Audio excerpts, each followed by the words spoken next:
नमस्कार दोस्तों। कारगिल विजय दिवस की 21वीं सालगिरह 26 जुलाई को हम सब ने पूरे देशवासियों ने मिलकर मनाई है।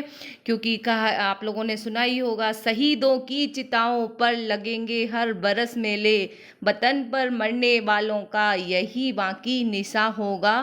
और जो वतन के लिए शहीद हुए हैं और अपने प्राणों का न्यौछावर किया है, अपने तन मन धन से अपनी आन बान सबको, भारत की आन बान शान पे कोई आँच ना आने दी और अपने प्राण न्यौछावर कर दिए। तो इतना महत्वपूर्ण दिन था वो 26 जुलाई 1999 का। तो आज हम इस पूरे मामले को समझेंगे कि उस टाइम पे करगिल युद्ध जो हुआ था, वो करगिल युद्ध एक्चुअल में क्या था। यकीन मानिए, इस वीडियो को देखने के बाद आप लोगों के मन में एक और शहीदों के प्रति और भी, अभी तो है ही, पर और भी ज़्यादा देशभक्ति और आदर का भाव सामने आएगा। क्योंकि आपको एक्चुअल में वो कंडीशन पता चलेगी कि कितनी मुश्किलों का सामना उन लोगों ने किया था और वो उस टाइम पे कौन कौन से हथियार यूज किए गए थे। जो ऑपरेशन विजय चलाया गया था वो क्या था, उसको भी पूरा डिटेल में समझेंगे। और उसके बाद पाकिस्तान की ओर से कौन सा ऑपरेशन चलाया गया था करगिल युद्ध में, और वार मेमोरियल क्या है, नेशनल वॉर मेमोरियल क्या है, ये दोनों अलग अलग हैं, आपको याद रखना है। हम सबके बारे में इस वीडियो में पूरा समझेंगे और साथ ही साथ ये कारगिल की पूरी ज्योग्राफी भी समझेंगे कि करगिल युद्ध जो हुआ था वो एक वहाँ से जो बाउंड्री लगती है और उसका पूरा मैप भी समझेंगे। तो वीडियो को बहुत ही ध्यान से देखिए, बहुत ही इंपॉर्टेंट होने वाला है। तो सबसे पहले हम देखते हैं कि अभी रक्षा मंत्री जी, गृह मंत्री जी और मोदी जी सभी लोगों ने वॉर मेमोरियल में जाके और श्रद्धांजलि अर्पित की है। और साथ ही साथ हम लोगों ने अपने अपने घरों से भी शहीदों को श्रद्धांजलि अर्पित की है। और मोदी जी ने अपने मन की बात में के जो कार्यक्रम आता है उसमें भी प्रमुख रूप से इसको बताया है। तो हम देखेंगे कि कारगिल युद्ध क्या था। करगिल युद्ध जो था वो सबसे पहले शुरुआत जो हुई थी वो हमें देखना है कि जनरल परवेज मुशर्रफ के नेतृत्व में पाकिस्तान के फौजी शासकों ने साजिश रची थी एक, और उन्होंने एक ऑपरेशन बद्र शुरू किया था। ऑपरेशन बद्र शुरू किया था, आपको बहुत इंपॉर्टेंट है, ये ध्यान रखना है। जो कि 60 दिनों के लिए ऑपरेशन चलाया गया था। ऑपरेशन बद्र जो शुरू किया था, इसके तहत इन लोगों ने क्या किया था कि 5000 सैनिकों को, परवेज मुशर्रफ जी ने अपने 5000 सैनिकों को मुजाहिदीनों के भेष में भेजकर कारगिल में भेज दिया था। ये आप यहाँ की कारगिल की पोजीशन देख लीजिए, यहाँ से आए थे ये और मुजाहिदीन के बेस में आए थे, जबकि वो सैनिक थे। और बाद में पाकिस्तान ने ये खारिज किया था कि हमारे ये सैनिक नहीं थे, ये तो कश्मीरी ही लोग थे जो उस टाइम पे युद्ध लड़ रहे थे। बट उनके वहाँ के पाकिस्तान के नेताओं की बयानों से और जो दस्तावेज मिले हैं उनसे ये साबित हो गया था कि वो आर्मी चीफ, मतलब आर्मी के जो अधिकारी थे, वो जो पाकिस्तान की सेना थी, उन लोगों ने प्रत्यक्ष रूप से इस युद्ध में भाग लिया था। तो हम देखेंगे कि धीरे धीरे वो यहाँ तक आए। ये आप देखिए, ये जो करगिल है, यहाँ पे मुजाहिदीनों के भेष में उन लोगों ने भेज दिया 5000 सैनिकों को। तब तक हमारे भारत को, हम लोगों को कुछ भी पता नहीं था कि ये युद्ध होने वाला है कि क्या है। पर जैसे ही पता चला, अपने को इस बात का अंदाजा हुआ भारतीय सेना को, और वो लोग अपने साथ हथियार, खाने पीने का सामान, पूरा लंबे युद्ध के हिसाब से ही आए थे। और वो क्या चाहते थे, मेन उनका जो था वो दो चीज़ें चाहते थे। एक तो चाहते थे कि जो वो, ये जो यहाँ पे आप देख रहे हैं करगिल, ये यहाँ पे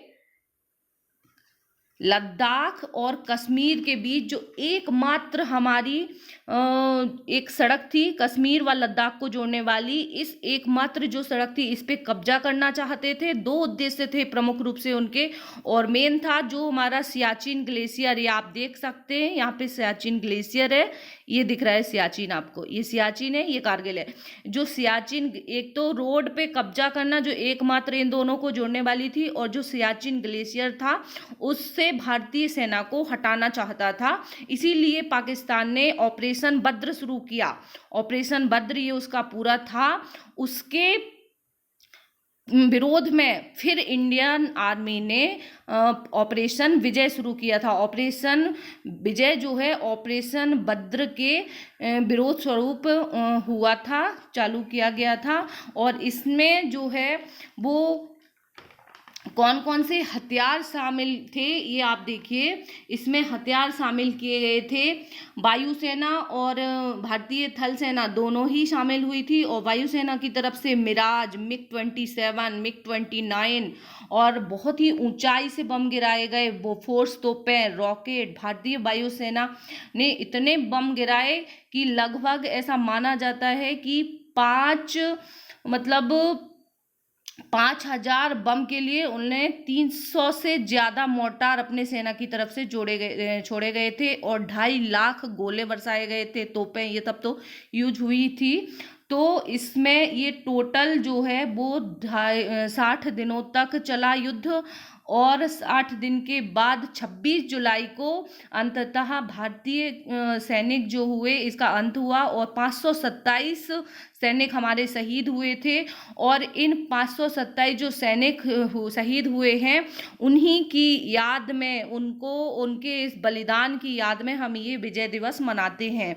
और पाकिस्तान के सैनिक जो थे वो ऐसा माना जाता है कि करीब 700 सैनिक पाकिस्तान के शहीद हुए थे। लेकिन भले ही 700 सैनिक शहीद हुए थे बट उसको मानसिक रूप से इतनी बड़ी प्रताड़ना मिली कि आज तक वो उसको नहीं भुला पाया है। और वो कंडीशन क्या रही होगी आप ये देखिए कि 30,000 सैनिक भारत के थे और उधर से थे 5,000 सैनिक घुसपैठिए जो थे। आमना सामना इन लोगों के बीच हुआ था। हालांकि हमारे 30,000 सैनिक ही काफ़ी थे। उन 5,000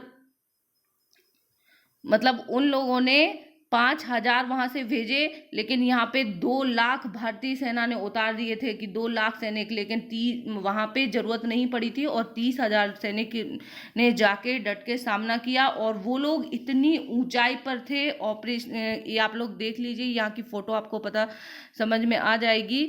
और इतनी ऊंचाई पे थे और वहाँ से अगर जरा से, इसीलिए इस युद्ध को दुनिया का सबसे ज़्यादा चुनौती वाला युद्ध माना जाता है। और द्रास में जो कि वहाँ पे 18,000 फीट की ऊंचाई पर वो लोग दुश्मन आके बैठ गए थे और हमारे सैनिक ऊपर चढ़े और एक एक इंच ज़मीन के लिए अपनी जान गंवा दी। एक एक इंच ज़मीन के लिए, जैसे अभी गलवान घाटी में भी हमारे सैनिक सेम वही कंडीशन में हैं कि एक एक इंच के लिए अपनी जान अभी गंवा दी है और भी तैयार है। हालांकि अब तो हम इतने सक्षम हैं कि चाइना किसी भी कंडीशन में युद्ध नहीं चाहेगा, क्योंकि उसको पता है कि भारतीय सैनिक बहुत ही उसका सपोर्ट, अब तो इतने सारे हथियार आ रहे हैं उस पर हम पूरा वीडियो एक डिटेल लाएंगे आपके लिए जिससे आपको समझ में आ जाएगा। हालांकि यहाँ बात अभी हो रही है अपने कारगिल युद्ध की। अब ये आप देख लीजिए, ये जो लाइन ऑफ कंट्रोल आप देख रहे हैं ये आपको ध्यान रखना है, यहाँ पे लाइन ऑफ कंट्रोल है। और ये जो चाइना वाली लाइन है ये LAC कहलाती है, ये LAC है और ये LOC है, लाइन ऑफ कंट्रोल। ये जो पाकिस्तान वाली है यहाँ पे LOC है। और द्रास, यहाँ पे लद्दाख में ये जो युद्ध लड़ा गया था द्रास में वॉर मेमोरियल बनाया गया है, करगिल वॉर मेमोरियल। ये आपको ध्यान रखना है, करगिल वॉर मेमोरियल जो है वो द्रास में है, जबकि नेशनल वॉर मेमोरियल ये आप देख सकते हैं ये नेशनल वॉर मेमोरियल है, ये बनाया गया है अभी दिल्ली में। ये आपको ध्यान रखना है, ये नेशनल वॉर मेमोरियल है, शहीदों की याद में ही बनाया गया है। और जो 527 शहीद सैनिक हमारे हुए थे उन सबके नाम यहाँ पे लिखे गए हैं। और जो पाकिस्तान के थे वो 700 सैनिक मारे गए थे उस टाइम पे, आपको याद दिला ही दूँ मैं। तो 700 सैनिक तो मरे, पर वो लोग धीरे धीरे एक एक करके उनको ये समझ में मानसिक रूप से, वो मनोवैज्ञानिक रूप से इतनी बुरी तरह हारे कि आज तक अब तो पाकिस्तान लड़ने की सोच भी नहीं सकता, लड़ने की तो दूर की बात है, क्योंकि अभी तक उसका वो डर नहीं गया है। क्योंकि हमारी सेना ने इतना साहस दिखाया, इतनी ऊंचाई पर वो थे, हमें पूरी विपरीत परिस्थितियाँ थी, उसके बाद भी हम जीत गए। तो इसीलिए ये बहुत ही इम्पोर्टेंट है हमारे लिए जानना। और जो MiG-27 उस टाइम पे यूज किए गए थे, उससे MiG-27 से 877 मिसाइलों से भी हमला किया गया था उस टाइम पे। मिसाइल, मिराज, ये सब कुछ एक साथ धावा बोला, और साथ ही साथ जो हमारे सैनिकों ने धावा बोला वो तो बोला ही था।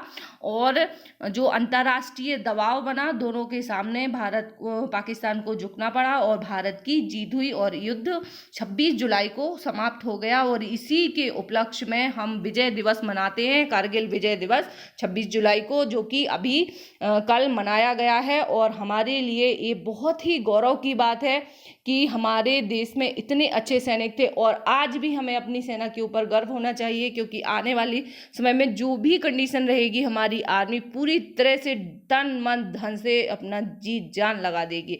Thank you very much for watching. आप सभी को कारगिल विजय दिवस की बहुत बहुत शुभकामनाएं व बधाइयाँ।